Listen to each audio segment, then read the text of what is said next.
welcome to today's podcast. I have a guest, as you can tell. Neville is British. He has two mixed-race daughters, and we are in London right now, but you've lived in Zambia for how many years? For 15 years. I came back from Zambia in 2016, yeah. Okay, cool.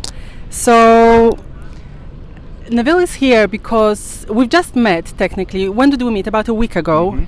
You drive Uber, and I needed an Uber, so I ordered one. Neville came. I was shopping at the supermarket. This conversation was actually born out of a conversation that we had in the car, and that came about when I was trying to get out of the shop with a basket that wasn't meant to be taken out of the shop. The security guy called me back and he was like, no, you can't take it out. And I was like, oh, I have to, because I need to get my shopping to the car. Finally he told me to wait until the car comes, because you were not there at that time when I was having that conversation with him. And so I was like, okay, fine, so I'll wait. And then you came, and I came out with the basket that should not have been taken out of the shop, and I kind of laughed a little bit. I was like, oh, thankfully I did not get arrested, right? You helped him with the basket. The security guard was watching you the whole time. Was he really? He was, yeah. I don't know. I was not watching him, but if you say so. He was watching you the whole time. I often do that, and the security guards just look and just turn away and let me do it. Wow. And so for me, straight away racial profiling. Oh wow! And for me, that wasn't it at all. That didn't even cross my mind at that time. I just thought he was trying to do his job. What's important to mention, I think, is that he was black. Yes. He was an African guy. Yeah, he was black. Yeah. He was an African guy. So, to me, he was just trying to do his job. Also because when I left the shop initially with the basket, the alarm went off. So everybody, looked in my direction, trying to understand what was happening. So to me, I think he was just trying to do his job. Like, he was trying to prove that he is there for a reason. If the alarm goes off and you as a security guard, you are just there and you do nothing, then why are you there? Do you see what I mean? Yeah. So I think in that situation maybe I might have got it wrong, and because at the end of the day you were the one who initially interacted with him, so you probably got a better picture of what his intentions were. And I think when you put it into the sort of context that he's doing a job as a security guard, and he's got to show that he's actually there for a reason, and if the alarm's going off and he just ignores you, then what kind of security guard is that? So it could really affect his job. So hopefully I'm wrong. Hopefully I am, but it reminded me of so many instances of race, and that's what we're going to discuss today. Exactly, and I think it's really great that we. It was really interesting to have this discourse with you, because you had such a different perspective than myself. And another reason I also believe that he wasn't really racist towards me was because when I brought the basket back, he kind of smiled and helped me out with the basket and all that stuff. So I really don't think that was that, but again, it's so interesting that you felt so strongly that that's what it must have been, and that's what, and we kind of had a very passionate conversation in the car on the way back. Yeah, we did, but as I say, I'm not 100% sure it was, but because I've seen it so often, it was my immediate reaction, because the point is whether he was doing it for his job or not, it's never happened to me. And I don't, why is that? Is it because is he deferring to me because I'm white? Is he assuming that I'm not going to steal because I'm white? Is it maybe it's just because he doesn't he feels not confident enough to confront me? Because you're a man. Yeah, man. Yeah, maybe it's a sex thing. It definitely so it could be so many things. So I'm probably very wrong really to have and jumped straight to that conclusion. But it just reminded me of the issue, so it was nice to talk to you about it, and I was actually quite taken aback at how strongly you came back at me, and no, he was just doing his job, and I was like, oh, okay, this is interesting. If you watch my channel, you obviously know I'm mixed race. My father is Nigerian, my mom was Polish. I live in London. Neville, you were born where? Yeah, so I'm basically white British, white English. I grew up in a county called Sussex, which is in the southeast of England. It's the demographics very much older people. It's very white, very middle class. In my school of 1,500 children, there was only 2 black kids in the whole school. It's a very conservative. If you don't know conservative, that's basically the right side of politics in the UK. Generally more on the traditional way of looking at things, which I would regard as mildly racist. So I would say in general, without going too strong on it, there is sort of more. They were very heavily Brexit voting people. So I would say the early part of my life, I was of that view, and that's before I basically travelled and saw the world, and my views changed. And yeah, so I think that's where we're going to go into this topic of how we've been shaped by what we've seen, what we, who we've spoken to, what's brought us to these conclusions that we have, and one thing I would like to say is that I'm always learning, and there's no right or wrong to this, and this is currently my opinions, this is currently my views, but I'm very very much so, and I'd love people I'd love people to comment in the video to make us the other I'd love people to comment in the video, so call us out where we're wrong, where you disagree, make us think, make us question what we're thinking, because I can't sit here and say this is 100% correct, and I believe you're the same.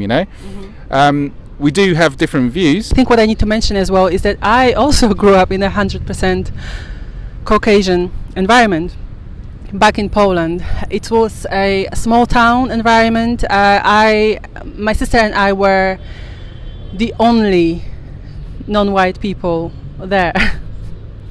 So in a way we kind of grew up in similar environments, but our experiences are obviously very, very different. The question that I'm posing today, or we are posing to each other, we are talking about today, is how vigilant should we be?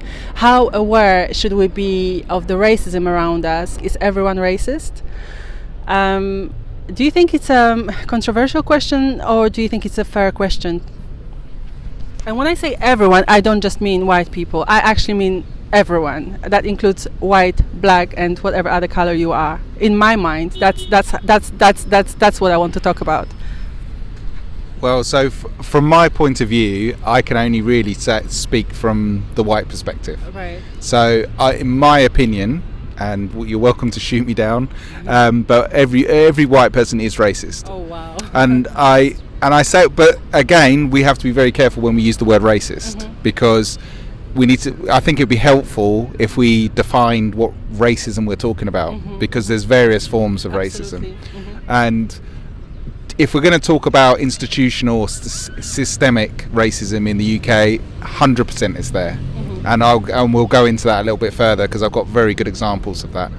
Interpersonal, I feel like we were getting somewhere. I feel like in the 90s to the early 2000s, I feel like things were really starting. We are talking about the UK, England. Yeah, I'm talking in UK. Again, at this stage, I'm talking of my experiences, so I'm not aware of other countries in particular. But in the UK, I would say in the 90s, we were really starting to get somewhere in terms of equality, in terms of people understanding other people's cultures, celebrating other people's cultures. I feel like we were definitely getting somewhere. How would that... give me some examples. I want to understand, what was different then. Sure. Well, let me put it like this. So when I grew up in school, we used to make jokes about other races, and it was completely normal. And we'd use the N word, really? We'd use the P word for Asian people. I don't want you think under the word I'm referring to.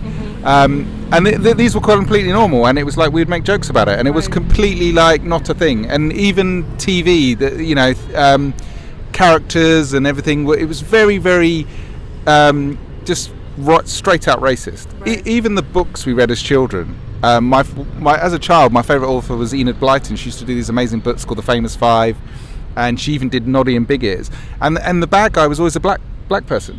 And in Noddy and Big Ears, there were the little characters, little black, called the Gollywogs. Wogs is not a great name straight there, and they were naughty. They were the naughty ones. They would steal things. There's something going on in one of her stories, and it would turn out to be the black guy.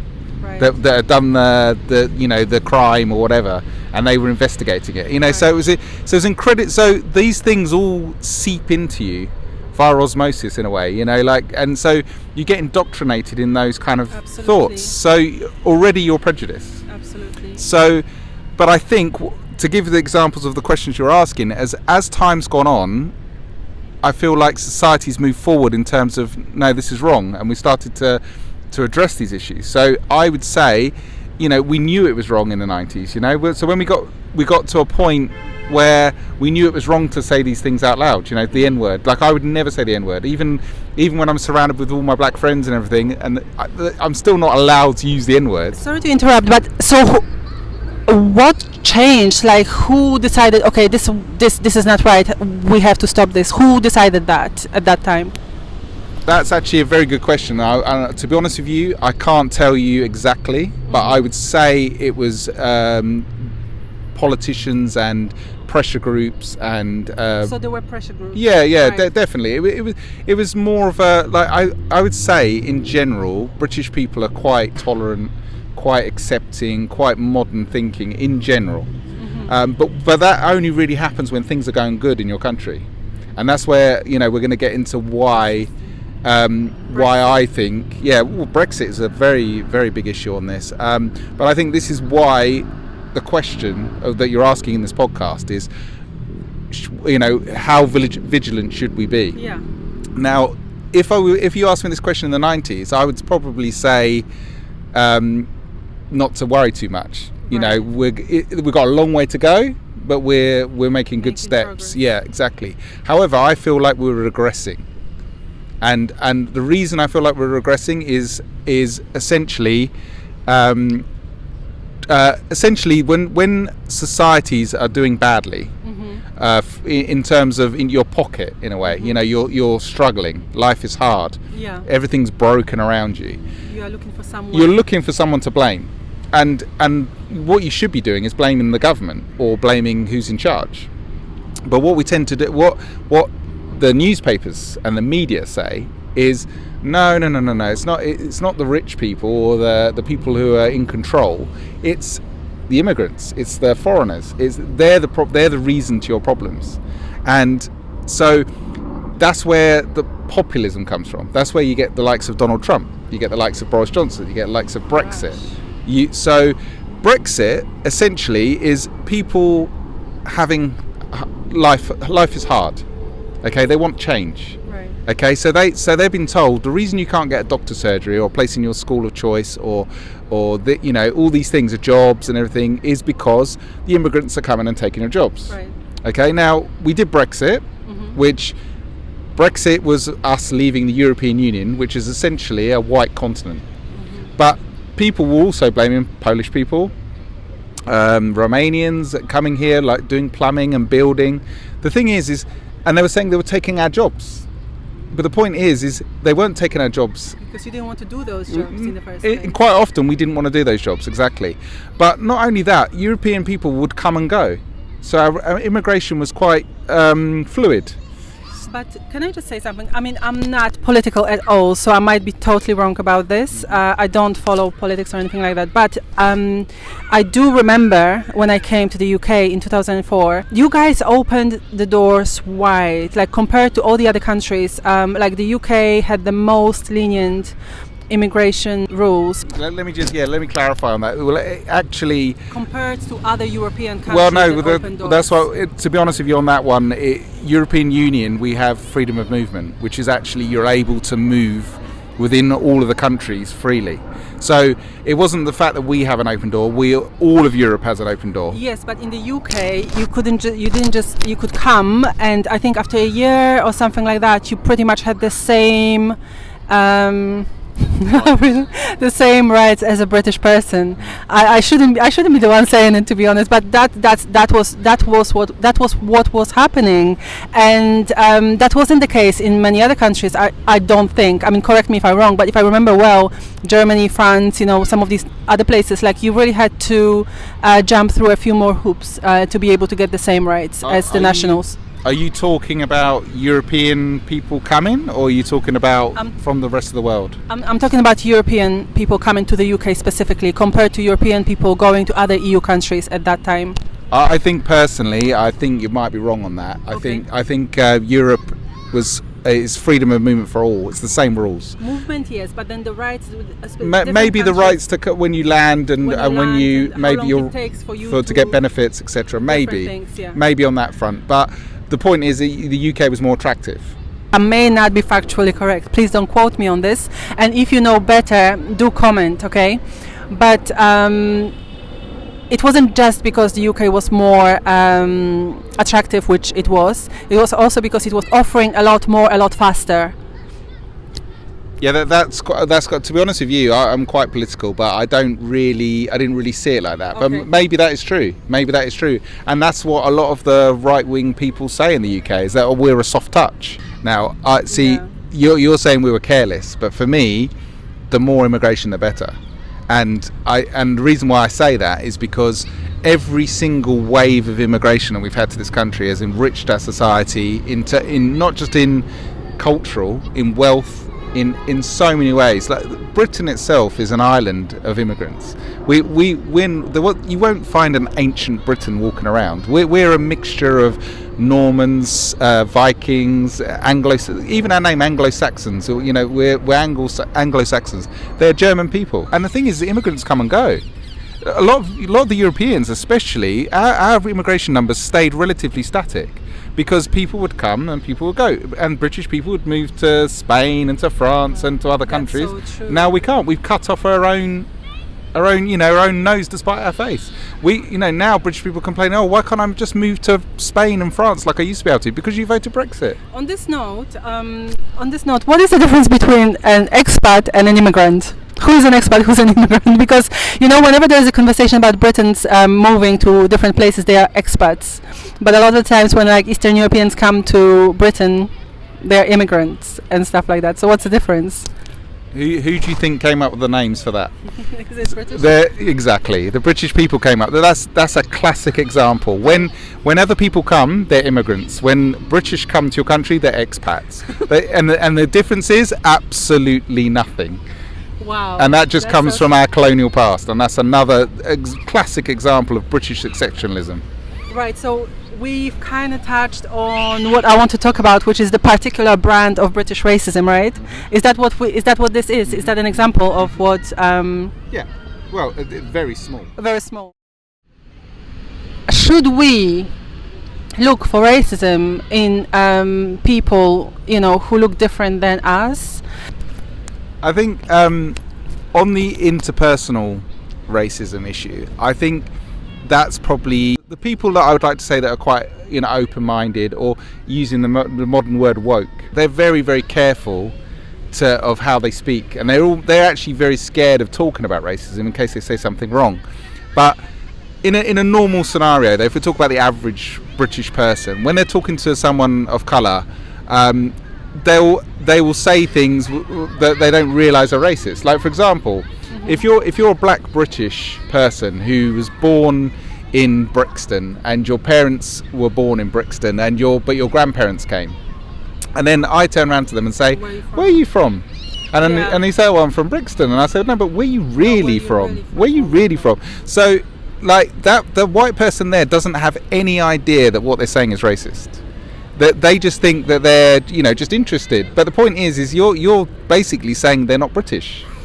Now, in my books, it doesn't matter what colour you are or where you're from. If you were born in this country, or even if you've emigrated here even if you came when you're 15 and you chose to live here, work here, pay tax here, and you want to be British, you're British, and that's how it is. That's really interesting. So, okay, so I'm not sure that I would call that racism. Ignorance, maybe. I don't know if that's because that happened to that used to happen to me a lot back in Poland. Stuff like, "Oh, your Polish is so good," or "Where are you from?" I don't know if I would call that racism. I understand that Polish people, for instance, are not accustomed to seeing non-white people in their midst. So yes, it's annoying. Yes, it's ignorant. Is it racism? I'm not sure. I guess maybe if that's how you define racism. So I guess that's where we come to defining it for ourselves. See, I think that's exactly, you're saying, is that racist or is it just ignorant? I think it's ignorance, definitely. I think it is a form of racism, and again, that's why I think it was so important to define what we mean by racism. Now, I personally think racism is where you are essentially judging someone, prejudging someone. It's perfect, because that's where I would come in and I would say, okay, fine, so that means black people on an interpersonal level can also be racist. Mixed race people on an interpersonal level can also be racist. So are we all racist then? See, for me, this is where I think the definition of racism is important. In the dictionary, I'm not sure if it states this, but for me, when a black person or a person of colour is in a predominantly white country. But that's systemic right now. We are going into systemic racism because there's power. Yeah, but there's also that's actually a good point. Maybe you may actually, I might need to think about that more actually, because I see it as that if you can't be technically racist because you're not coming from a position of power. But that's systemic. No, but let's not say power. But what about privilege? Privilege, power. I mean, that's because I would say I have white privilege. Right. Okay, and I feel that black people in this country don't have the same privilege. Okay. So, and essentially, I'm emphasising that by suggesting they're not British just because of the colour of the skin. How dare we not call them British when we made them British by colonising half the world, making them speak our language, giving them our laws, and then on top of that, bringing them to this country to rebuild our country after the war, and then saying, "Oh, you're not British." How dare you say you're not British? So for me, it's an extension of that, and I know where you're coming from. It's just ignorance, like they didn't know what they meant when they said it, and probably they didn't. But the point is this is the whole point of this discussion. Is I think we need to educate people on this, and that is being vigilant about it. And okay, I'm not saying that you should, everybody, when someone comes up to you and says, "Oh, where you really from?" you should then jump on them and say, "Oh, you racist!" Call the police. Yeah, I've just been racially abused. I'm not saying that for a minute. What I'm saying, no, but what I'm saying is white people should be aware that what they're saying when they say these things, they're loaded questions without them realising. I agree. Yeah, it's annoying, if nothing else.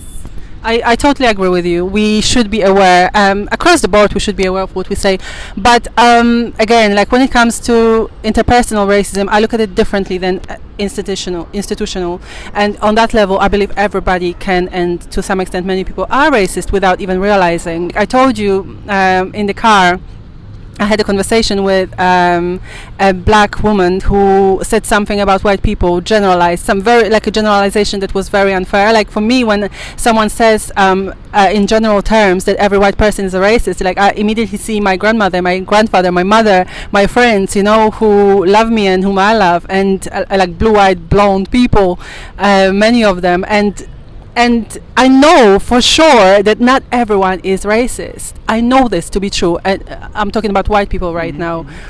So I don't know. I can't remember the details of the conversation, but I came back to say that, oh no, but not every white person is racist. And she looked at me and she was like, oh well, I forgot, you are one of them.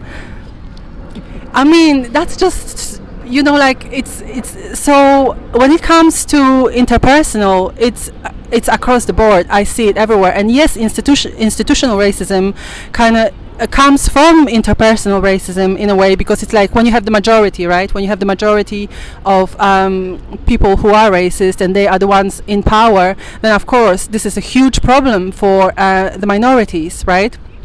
But I do believe that it's really important to differentiate so that we can build relationships.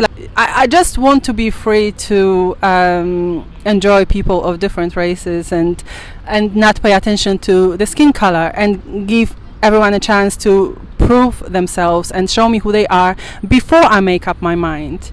I don't want to prejudge and make assumptions based on someone's skin color. Life would be so boring and so uninspiring if the only people I could relate to were the people who look like me. I think that interpersonal the interpersonal racism and the systemic racism, I think they overlap.